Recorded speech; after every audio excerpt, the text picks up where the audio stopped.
శుభాకాంక్షలు చెప్పలేను బావా. ఇప్పుడు నేను ప్రతిపక్షంలో ఉన్నాను. నన్ను క్షమించండి. మీరు మాకు మీ అద్వితీయ నారాయణి సేననిచ్చేసి విజయపథాన్ని చూపించేశారు వాసుదేవ.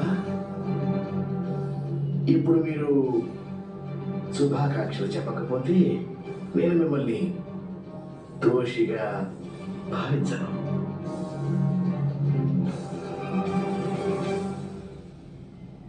గాంధార రాజా,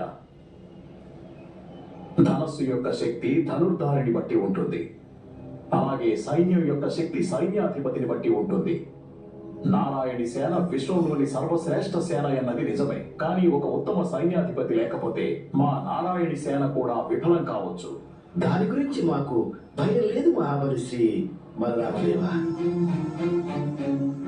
మా పక్షాన మహారథి భీష్ముల వారున్నారు సైన్యాధిపతి పదవిలో.